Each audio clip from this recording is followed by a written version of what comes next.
Good afternoon, everyone. We will call the March 6, 2025 Stadium Authority Board meeting to order. Thank you all for being here. Good afternoon, Mr. Chair, members of the board. All members are present either in person or virtually, other than Director Jones-Blackhurst and Director Vaez. You do have a quorum and the meeting may proceed. Thank you. This is our first public comment period. Comments are limited to comments on items on the agenda.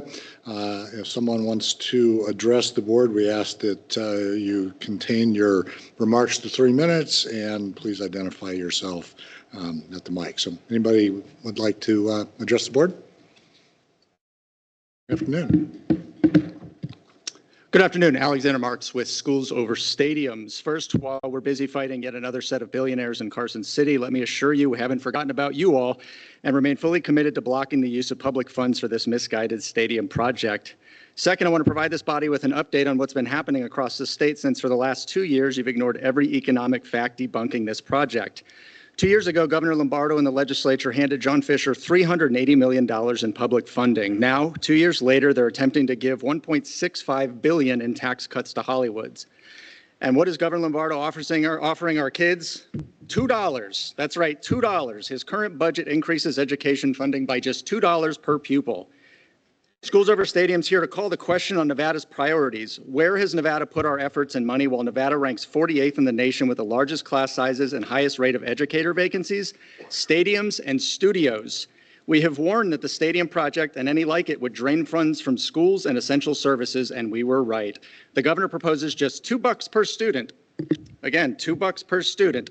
But $36 million in transferable tax credits goes to this non-existent stadium this year, and then another $36 million the year after that, and then the year after that, and so forth. There is not a single shovel in the ground, and this project has already cost the taxpayer $36 million. That's millions of dollars that could save hundreds of educator positions and keep CCSD reading centers open, centers that are now slated to close next year due to shortfalls. But nope, a billionaire needed a baseball stadium, and Nevada helped him out and helped him abandon Oakland. Sorry, kids. Perhaps Fisher's family will offer a $700 annual increase in per pupil funding during their teacher appreciation night. That's what Nevada needs to add each year to reach optimal funding. So whether it's schools or stadiums or Schools Over Studios, we won't stop advocating for our kids, our schools, and our public dollars. Public tax dollar giveaways have been debunked economically, morally, and logically, and deep down you all know that as much as you pretend otherwise. So while you continue to push this project along at the expense of the taxpayer, remember this: while Hollywood executives and John Fishers of the world walk away with billions in taxpayer giveaways, our kids get $2. Thank you. Thank you. Anybody else? Okay, seeing none. The board's had an opportunity to both look at the agenda and the minutes from our December 5th, 2024 meeting. I would either entertain recommendations for any edits or changes or a motion to approve. I would move for approval of today's agenda as well as the approval of minutes from the meeting of December 5th. Great. I'll second. We have a motion and a second. All in favor? Well, actually, just please cast your vote. Lawrence Epstein, yes. Mike Newcomb, yes. Great. Thank you. Just a couple of comments. I'll welcome the Raiders here today. Congratulations since we last met on bringing Coach Carroll on board and the expansion or the extension of Max Crosby's contract today was great news. He's a very recognizable player and very involved in the community here in Las Vegas, and we're thrilled he's going to be here at least 3 more years and hopefully longer than that. So congratulations on that. And then I want to welcome back a friend who we've all known for 8-9 years now. I want to congratulate the A's on hiring Marc Badain as their new president. Welcome back, Marc, and look forward to working with you. And Marc is obviously instrumental in bringing the Raiders here, bringing Allegiant Stadium to Las Vegas and that development project. A lot of the team were working now on the A Stadium that worked on the Allegiant Stadium, and now the band's kind of back together. So we're thrilled to have you back, Marc, and congratulations.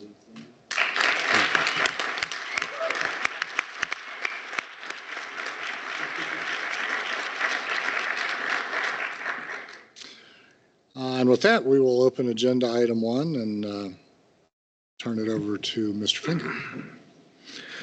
Good afternoon, Mr. Chair, Board. Agenda item 1 is a presentation of the annual financial statements and attached independent audit. State law requires this audit. General financial management requires audits of financial statements. It's a little bit delinquent compared to the end of the fiscal year, which is partially a function of the frequency of our meetings. I'm going to start by giving you a high-level overview of the financial macros that showed up in the last fiscal year. I'm going to follow that up, let the audit partner, Ms. Terry Gage with Eide Bailey, tell you about the audit opinions. Right now, we're dealing with an entity that is a football stadium entity. As we enter into May in the next fiscal year, we'll have a bifurcated entity that has revenue streams from for the football stadium and for the baseball stadium. And we've had some of these conversations during the year. So right now, the football stadium revenue stream is room taxes. They were budgeted at a little over $59 million. They came in over $66 million. We frankly were just conservative in budgeting interest. Total revenues were better than plus $13 million to budget all in. We budget the statutory maximum for administrative expense during the year. So we budgeted $2.6 million. We spent about $600,000. Debt payments is the only single one of these numbers where the budget and the actual lineup. It's pretty easy to predict what the bond payment is. We budget also the total potential of capital, and I'll spend a little more time talking about capital, and I'll also just note here that subsequent to the end of the fiscal year, we have paid to the Raiders, according to the lease, about $8.5 million in capital reimbursement for previously approved projects through the Stadium Authority Capital Fund. So we're starting to see that cash flow from the approved capital budget items. UNLV, the payment to UNLV this year was $2 million. The 5.5 exceeds the 3.5 annual maximum just because it was actually a 2-year budget because of timing of potential cash flow. And all in, we spent meaningfully less than we had budgetary authority to do. So let's talk a little bit about, at the end of the day, just the cash position. It isn't exactly the cash position, it's the equity position, a term which is fund balance. If you were to look at the monstrosity of the financial statement behind agenda item 1, it is the equity position of a governmental entity. I've presented to this board and to the public before the waterfall and how the water, how money is spent in order of priority. And so to think about it, there's a combination of what is called the general fund, the football capital fund, and ultimately the waterfall or the residual of this. We started the year with $19 million in that reserve. We ended the year with 51.6. I mentioned to you already that of that 51.6, 8.5 got spent after the year, and 12.1 of that 51.6 is already earmarked for Raider capital reimbursement. It's about $6 million a year a pattern. And about 40 million of it, nearly 40 million of it, sitting in the waterfall for future use of this board, subject to the rules of the waterfall we've talked about. The rest of the reserve sits in the debt fund. The debt fund is $92 million of that 106, which is the 2-year debt service payment, which was part of the law and part of the construct of this. And the rest of it is the 1/6 and 1/12 of premium and interest payments that get set aside each month for the next bond service payment. It's a pretty simple financial organization. It doesn't look simple if you go read the financial statements because of the complexity of governmental accounting. And I'll answer any questions the board might have about those financial operations. But otherwise, Ms. Gage is on the team's call right now and is going to tell you a little bit about the auditor effort and the opinions they gave on the audit. Well, thank you, Mr. Finger, and good afternoon to everybody. And I appreciate you having us here. I just wanted to go over a couple of items relating to our audit opinion. We have what we call a clean audit opinion. It's the highest level that can be achieved for the Clark County Stadium Authority.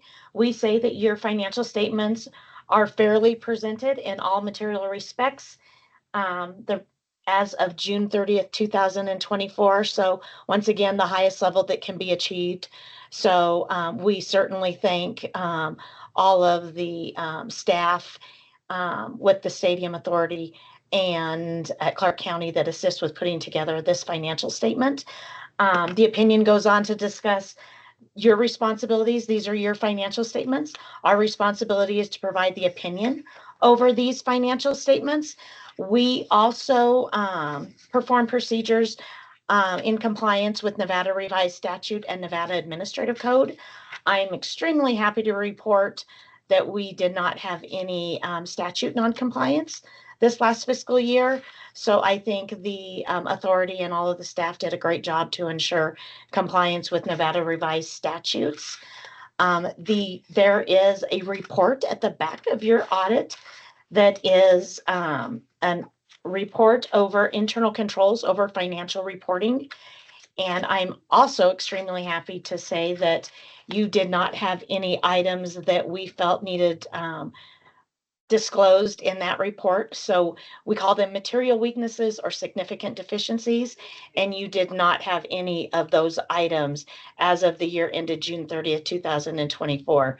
So once again, I think everybody just did a great job. You have a clean opinion, and I'm very, very happy to entertain any questions that you may have over the financial statements. I know Mr. Fingers had already went over a lot of the numbers in that report, but I'm happy to entertain any questions you might have. Yep. Thank you. Any questions from the board?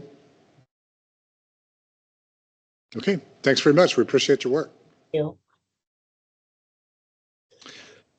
Mr. Chair, agenda item 2 and agenda item 1, of course, was informational only and no board action was required. Agenda item 2 is an action item. It asks that the board consider approving the reappointment of Ide Bailey as the Stadium Authority's independent auditor, an action required under state statute to happen by May. This is for the fiscal year that we're in, ending June 30, 2025. Staff can answer any questions. Otherwise, recommends approval. Thank you. If there are no questions, I'd entertain a motion to approve.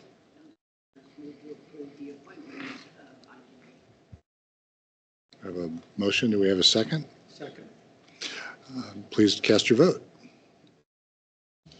Lawrence Epstein, yes. Mike Newcomb, yes. And that passes unanimously. Thank you. Agenda item 3. Mr. Chair, agenda item 3 asks the board to consider ratifying a placement of a public official liability policy. This policy protects against errors, omissions, wrongdoings of the board, staff, the organization generally.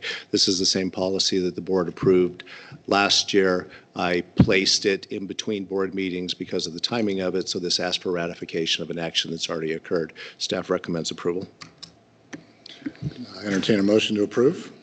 Tommy White, motion to approve. Second. Please cast your votes. Lawrence Epstein, yes. Mike Newcomb, yes. That passes unanimously. Agenda item 4. Mr. Chair, agenda item 4 relates to the interlocal agreement between the Las Vegas Convention and Visitors Authority and the Stadium Authority. The Stadium Authority is a little atypical as a governmental entity in that it has no direct employees. It instead outsources those functions. It had done it through the first number of years as of its existence through Clark County as the fiscal agent, something that Ms. Gage mentioned in the audit partner report, and Applied Analysis and Convention Center staff replaced that with the approval of this board in about September of 2023. Nothing has changed in that agreement. We think that agreement's working well. Hopefully the board does as well. But from time to time, we need to adjust the reimbursement rates. The intent of this is to make the LVCVA whole for the hours that staff of the LVCVA spends running Stadium Authority business. That staff every month provides billings, hourly billings on each of the tasks and each of the days that it performs work. Because Mr. Hill is the CEO of the LVCVA and the chair of the Stadium Authority, responsibility for the approvals of all of those billings goes to Vice Chair Epstein. And so similar to that, what we ask you to do in this agenda item is 2 things: to roll forward the rate of reimbursement because it's been 18 months and the rate of reimbursement has changed, the cost of the LVCVA has changed, and further to allow this to happen each and every July afterwards, subject to the review and approval of the Vice Chair. but not as a board action. So staff recommends approval. Thank you. If there are no questions, I'd entertain a motion to approve. Tommy White, motion to approve. Jones Blackhurst, second. Please cast your votes.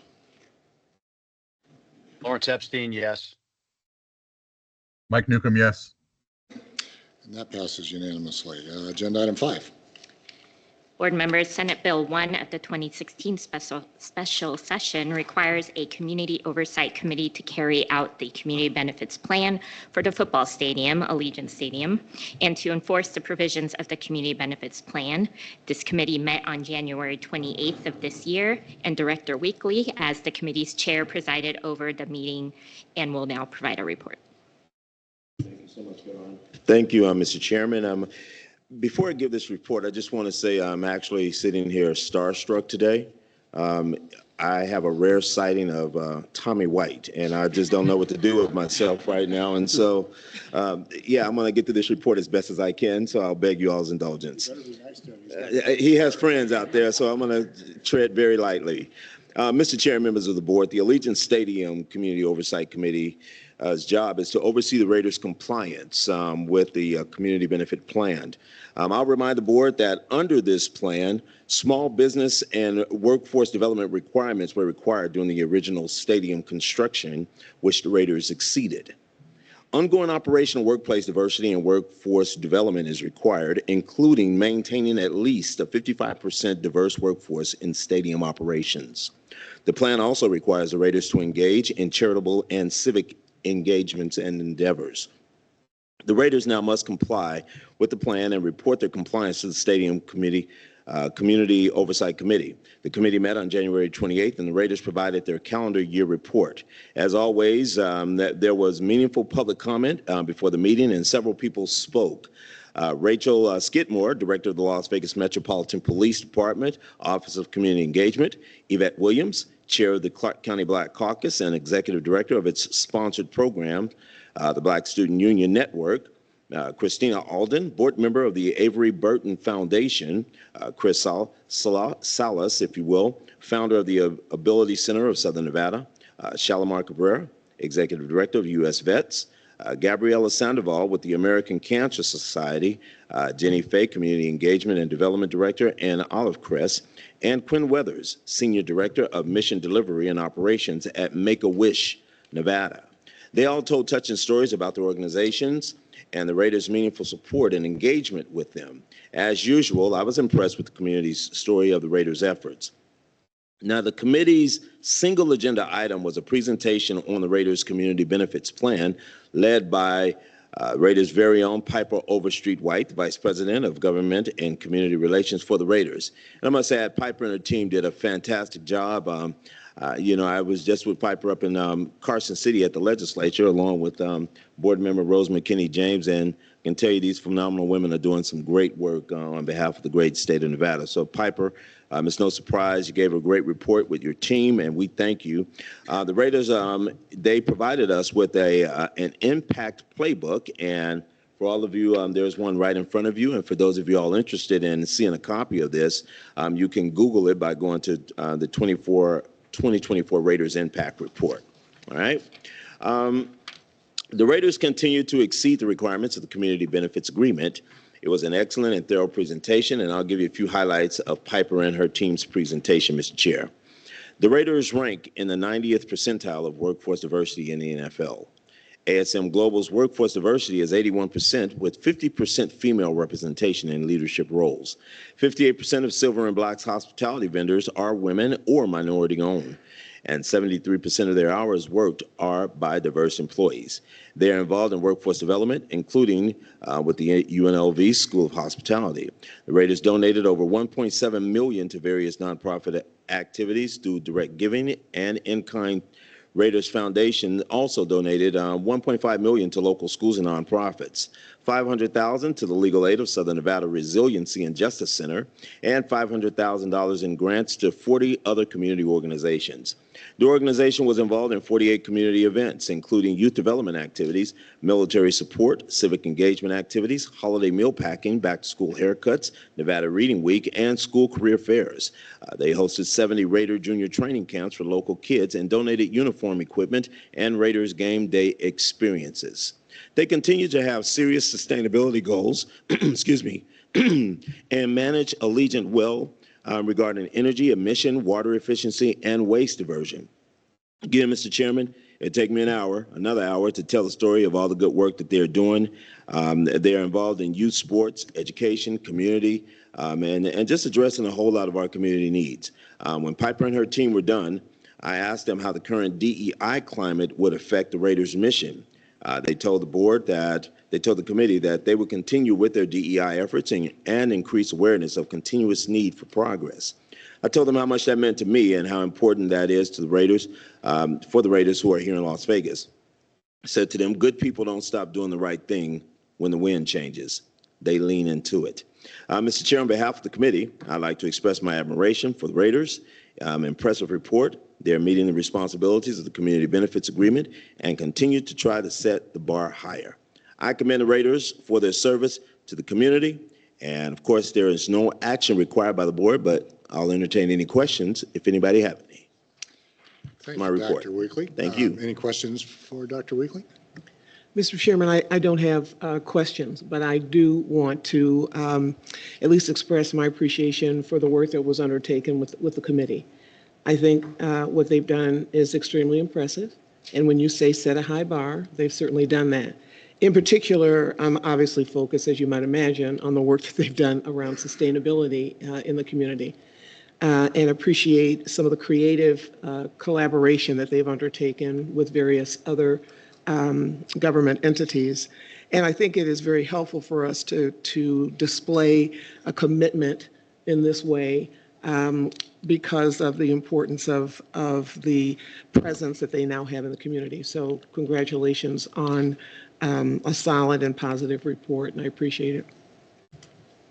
Yeah, thank you for those comments. And I'd just like to echo and her thanks that for the effort that you put in, the leadership that you provided with that committee. It matters, and we appreciate it. So thank you. Well, contrary to what anybody believes, we really are grateful to be able to be as successful as we are because of the staff here. Caroline and Ed are fantastic. They leave no stone unturned, and they make sure that we're as sterile as we could possibly be. So thank you very much. Thank you to the both of you.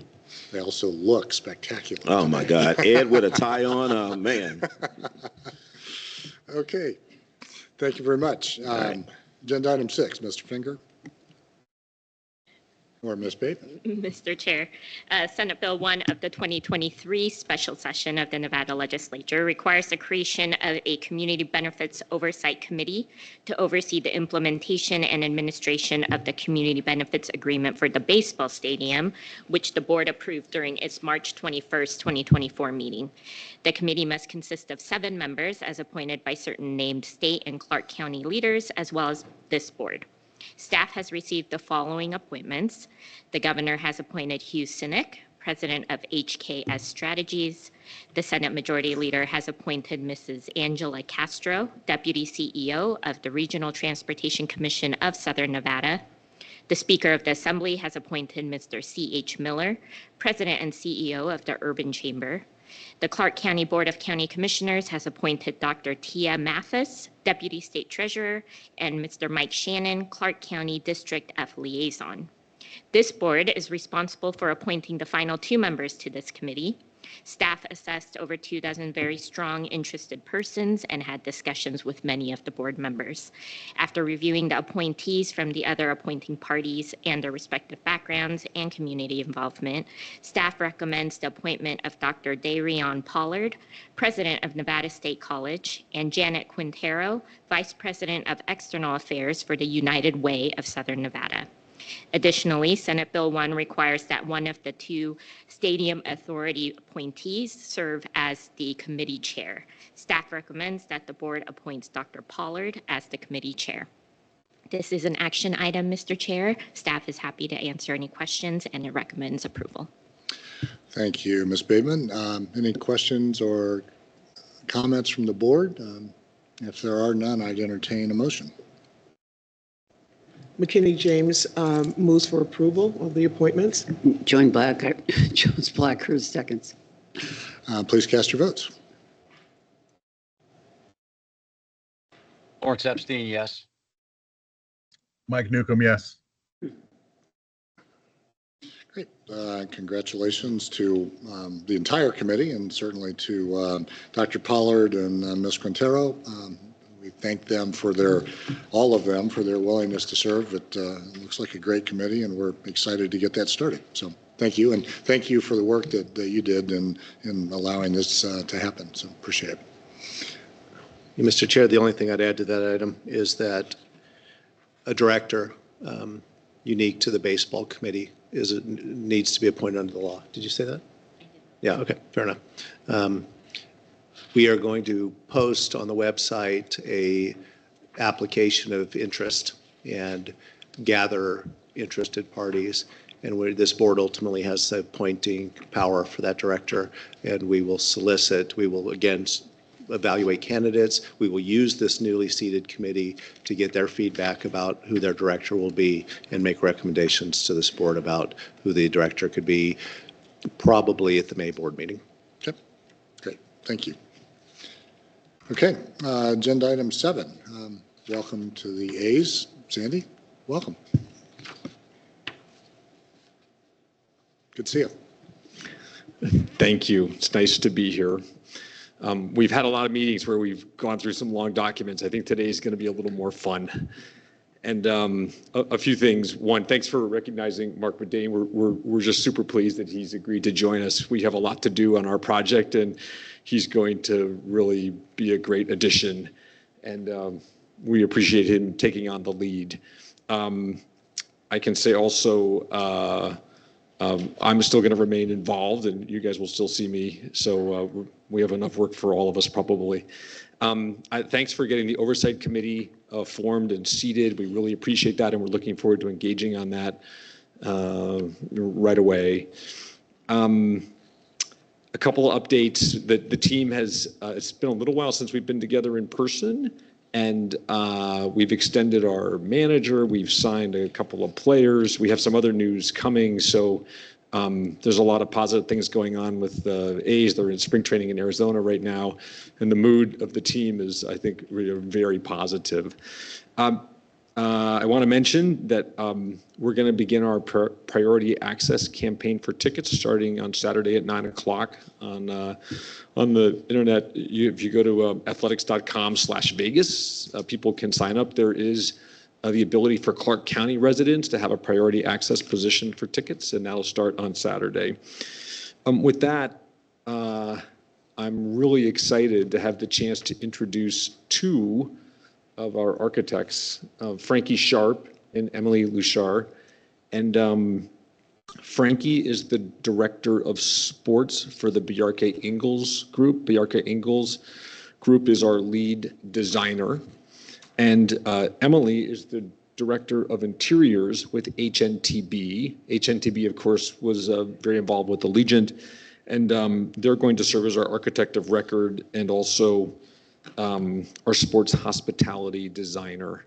And they're each going to talk a little about what's going on here. You're going to see a bunch of slides today. You're only hearing from Frankie and Emily, but I just want to say there's more than 100 design professionals that have been working on what you're going to see today. That process began in earnest really right after SB1 was passed in June of 2023.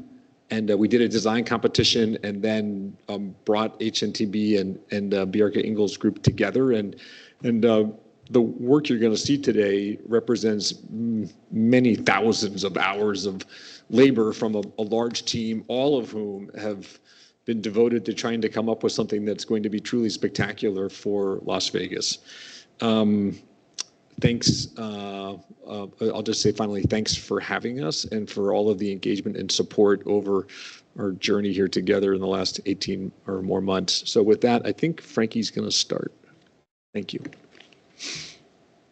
Welcome. Good afternoon. Thanks for being here. Good afternoon.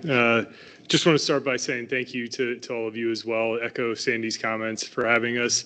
Incredibly excited to share what we've been working on with all of you today. I do also want to say quickly, I think tomorrow is when the website goes live, not Saturday. So if you go on there for your priority access, you would be late, and we want everybody to have access to this beautiful venue. So just going to start by clarifying that, but I'm going to dive in quickly to the concept of the building, describe what our thought process was architecturally, certainly for the bowl and the sports side of this, and then I'll let Emily, who's my colleague, dive into some of the interior spaces and give you guys really the first look on how this is coming together from an experiential standpoint. So if I just click through these slides, maybe click through these slides. Thank you. I think anytime that you're starting a process for design in Las Vegas, it's important to just understand the context of what you're designing in. It's the entertainment capital of the world. Certainly the site that we have on the Las Vegas Strip is important for everyone to just appreciate, potentially grab views of, have people experience as they're coming to the ballpark and spending an afternoon on the site. So that was really one of the first things that we took into account. Of course, you also couldn't forget the climate of Las Vegas. We're talking about a summer sport as the primary occupant. So really want to make sure that fan comfort, player comfort, staff comfort, anyone who's in the ballpark is really comfortable and has a first-class experience. And then lastly, it's really what the fans are going to experience. We want to keep people in the ballpark. We want them to come back. We want this to be a unique experience that when you come to this incredible city with all of these incredible opportunities, you say, I have to go see that ballpark because of what the opportunities are for fans. So getting into the actual architectural design, this was a sketch that looked a little rougher when we first started it, but we were on a Zoom call with Emily and her colleagues, and somebody sketched this section of the building, which is not in any way kind of revolutionary. This is a pretty common architectural motif where you're protecting direct sunlight and giving indirect sunlight and views out to the north. We just thought it made a lot of sense because of the site and all of the strip being kind of towards the north, a lot of the iconic landmarks. We had an opportunity to look north while still being very protective from the elements. We also were very inspired by the pennant, which is, I think, synonymous in baseball with success. Certainly had a lot of pennants around the office as we were going through the design process, so you can see how that started to work its way into the design.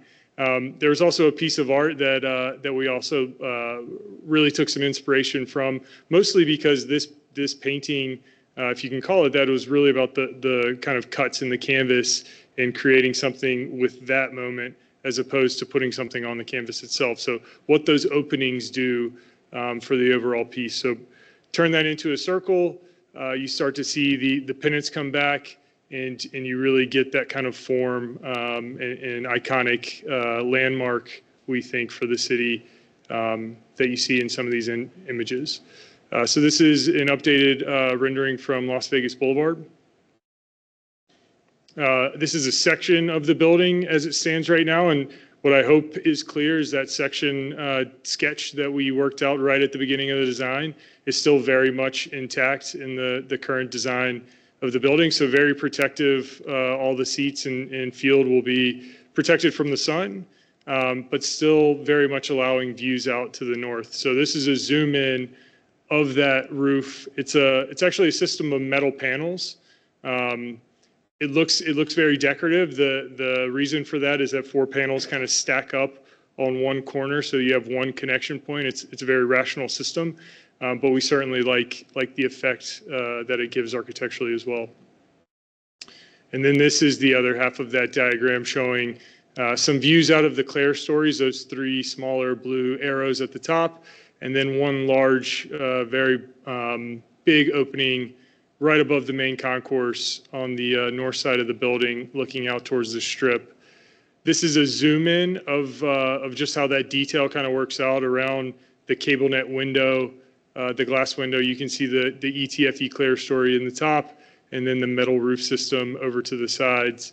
We just think it highlights how all these different systems come together to create something spectacular. And then when you zoom out a little bit, that window that you're looking at is a double curved surface. So the reason that we can make such a very thin structure is that they're cables that are pulled in 2 different directions.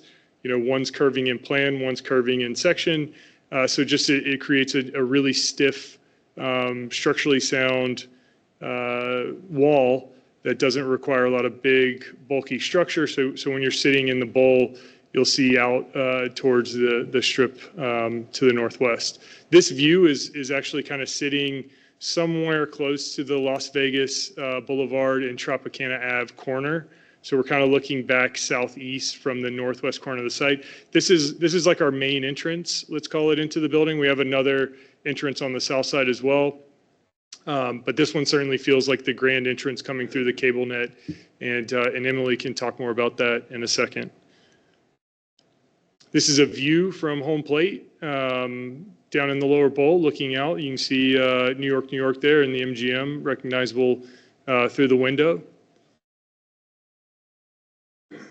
And this is just slightly down the first baseline, but in concert mode, how the bowl could transform to host a variety of different events, but of course still really harnessing the strip, letting people know where they are, what the place is, and attaching this piece of architecture to its setting and the surroundings.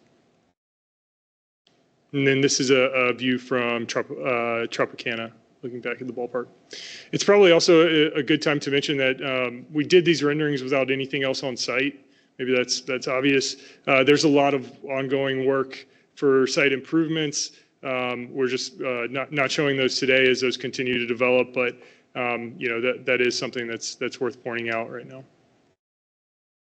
So this overall section of the building, at the top, at the apex, it's about 290 feet above the field, which is also ground level, site level. That is based on just some research that we had done on playing fly balls, playability for the building, based on best practices in Major League Baseball. And then I'll zoom into a section to just talk more about how the bowl has come together. It's a split lower bowl and a split upper bowl. So what that means is that traditionally in ballparks, and I have some comparisons in a second, the lower bowl is maybe 30 to 40 rows. What we've done is split that in two and separate it. So here you see suites behind home plate, but as you work your way down the lines and out into the outfield, those become general admission spaces. So closer than anywhere else in baseball, you'll be able to walk around the concourse, get your amenities, go to your food and beverage stations, the restrooms, et cetera, and still be connected to the action the whole time. And that's true for the lower concourse, the main concourse, and the upper concourse as well. And we have some images that highlight that. Just for comparison, though, so everybody's aware of how this has come together, in red, you see Fenway Park. And you see what I'm describing about that lower bowl being exceedingly large in some of the older ballparks. But we did feel a lot of inspiration to how tight it is, how intimate it is, how close those upper decks get, and even the kind of top seats in the building just feel really close to the action. Same with Wrigley in blue in this section. This is a newer example. So in yellow, you see Truist Park in Atlanta. What we're just trying to call out here is that it's incredibly steep. We're pulling those front tiers close to the action. You see how the front rows get closer. Everything is just a more intimate and we think a better fan experience. And then finally, just the most recent example of Globe Life. They also have a very steep upper tier, but ours is just a little bit closer to the action. And then some local examples, not necessarily baseball, T-Mobile.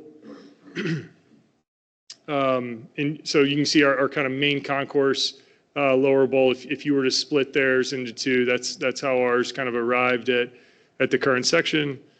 And then also across the street is Allegiant Stadium, which is a much larger building. It's an NFL stadium. But again, it just highlights how we've really tried to focus on pulling everything in as much as possible.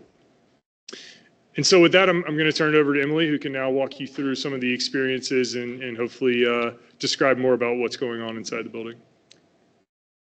Yes, so I will just take you level by level, starting at the base. So the service level, which is traditionally allocated for back of house operations, and we have definitely paid attention to that and made sure that it's highly efficient, along with the team spaces.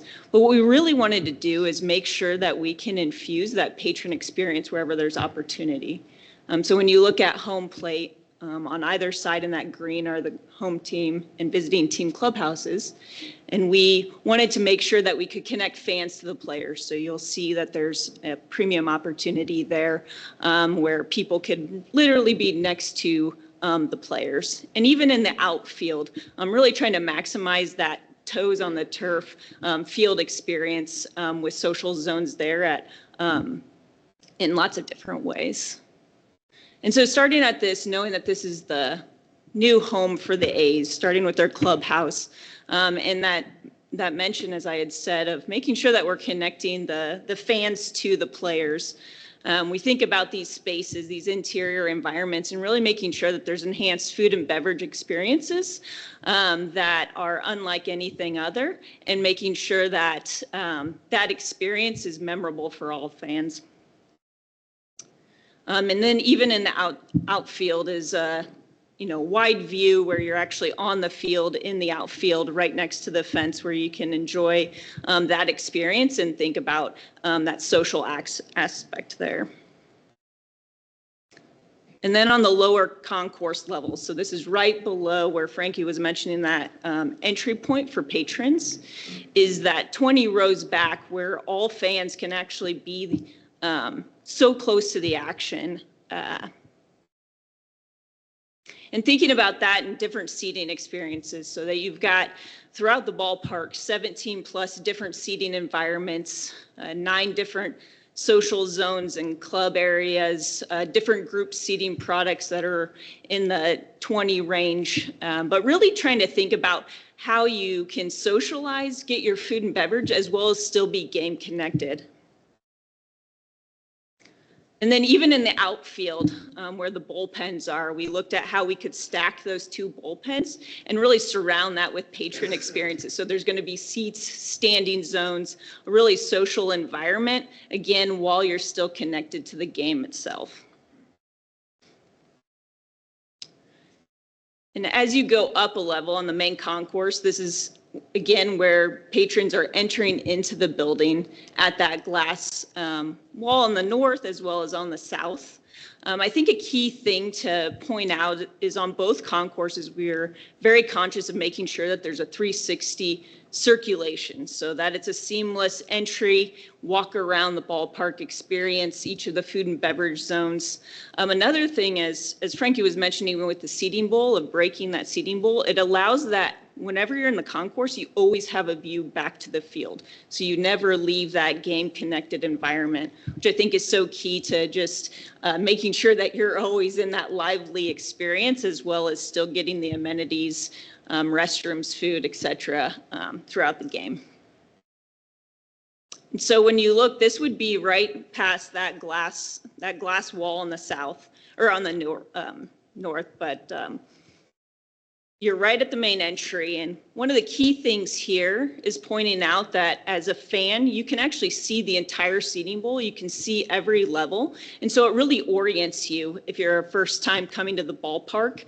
It kind of drops that guard of nervousness of where you're going. That was a really key intentional thing that we thought about in terms of how people circulate and make sure that that's a seamless and really positive experience. So this would be, if you were to look left, you can actually see those escalators. Those escalators take you to each of the levels above main concourse. Again, just making that really an intuitive way to experience the ballpark and get around as a fan. This is at the south entry. Similar, where you enter in, you can see that there's escalators taking you up to the upper concourse. But also you can see off to the left, that's a view. You're actually connected right to the rest of the field, where you can, hear the noise of the crowd and actually experience that. I think what we're so excited about with this building is because it's fully enclosed to make sure there's fan comfort, that actually allows you freedom to do non-traditional things that you might see in a ballpark because you don't have to deal with the indoor-outdoor environment. I think a key thing too, as we looked at each of these phases, was really maximizing the daylight so you still felt like you were outside even though you're inside.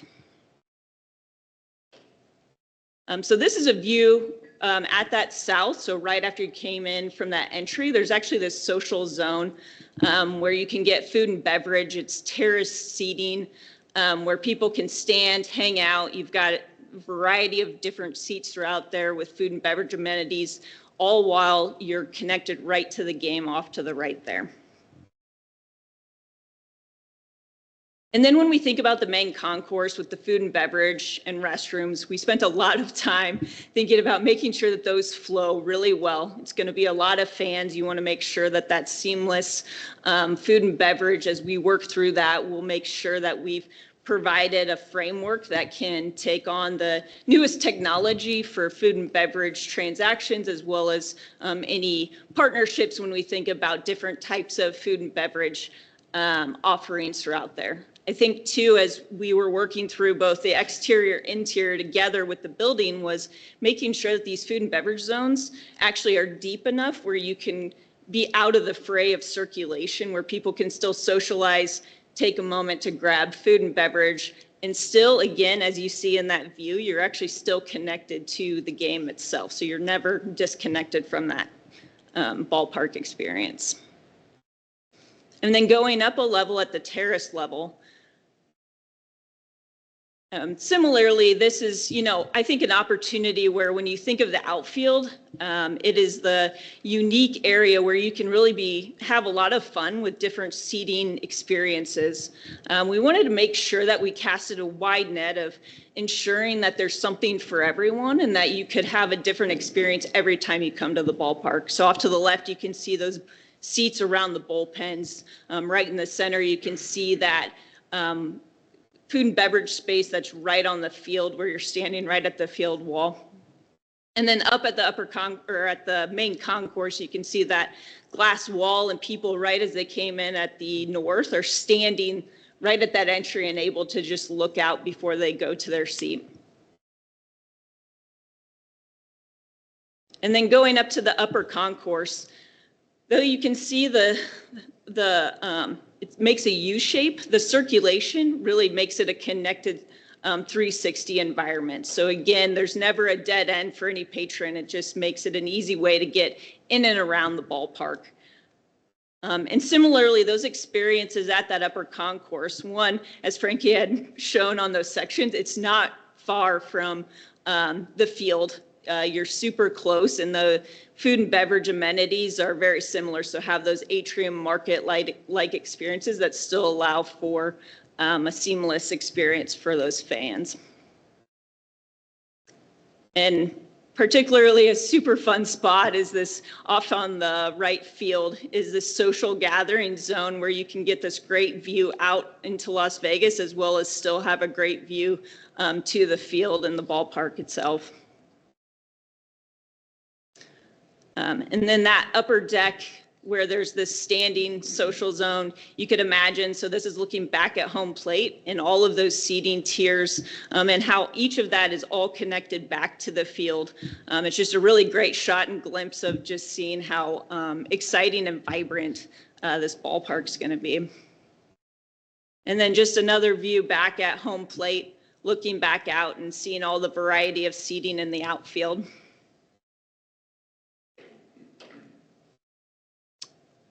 And then I'm just going to run through some of the renderings you saw at the beginning, but definitely if you guys have any questions, I know I ran through that quickly. And as Sandy had mentioned, it's been a year and a half in the works of really working through all the details, ensuring that everything works well and that we've really considered all fan types, locals, and visitors alike.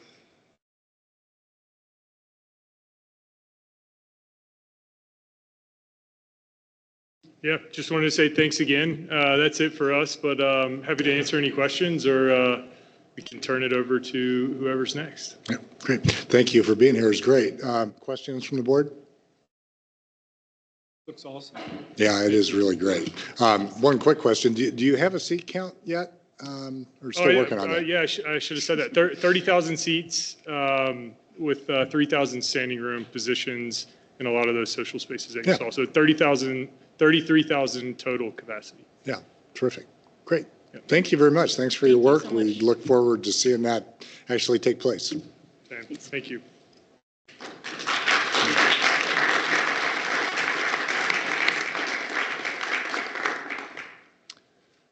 Mr. Finger, agenda item 8.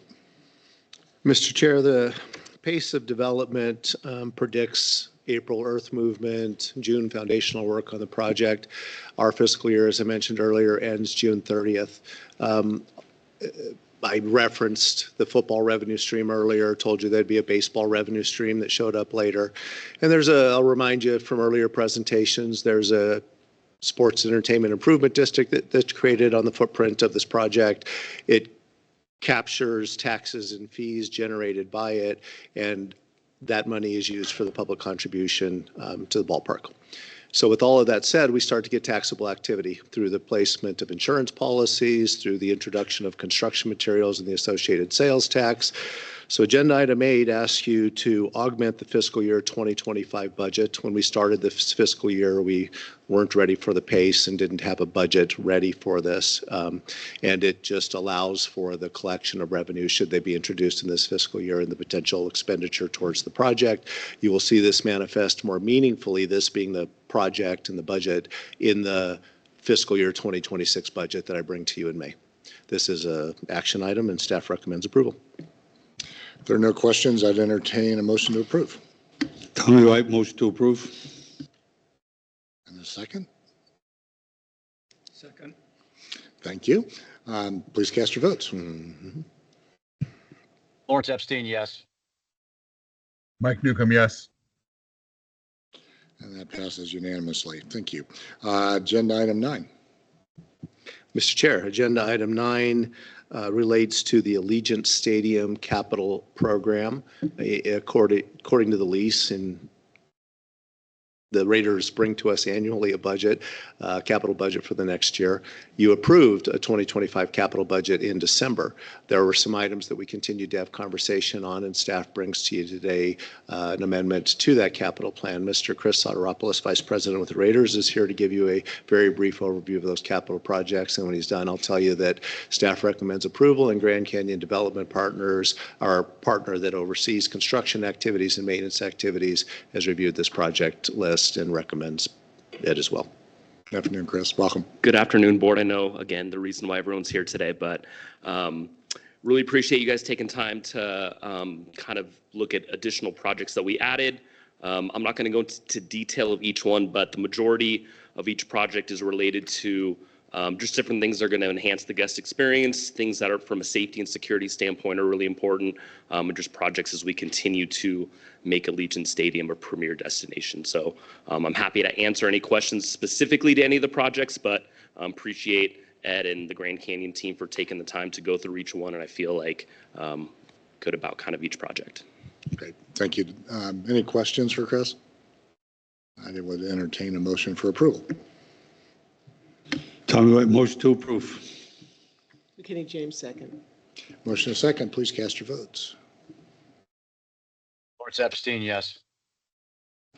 Mike Newcomb, yes. That passes unanimously. Thank you. Perfect. Thank you, guys. Yep. Thank you. Agenda item 10. Mr. Chair, that same lease requires STADCO, the Stadium Events Company, to report quarterly to the board regarding the utilization of the facility. And as you are used to, Mr. Adam Feldman, also Vice President with the Raiders, is here to do so. Afternoon. Good afternoon, everyone. Before I provide a brief update on our Q4 stadium activity, I also wanted to congratulate Marc Badain. A great decision by the A's, and it's going to be a great for the city for the stadium project also. Q4 of 2024, we hosted 40 events, 28 private events, 12 publicly ticketed events. Like all Q4s, most of it is taken up by UNLV and Raiders football games. Hard to schedule around those. We were able to bring in 2 large events, Billy Joel and Sting, and the George Strait and Chris Stapleton concert, my favorite event of Q4. Overall, we've passed 650 total publicly ticketed and private events, and we're now over 5.5 million guests, not including our Allegiant Stadium Tours program. So things are still successful. Any questions?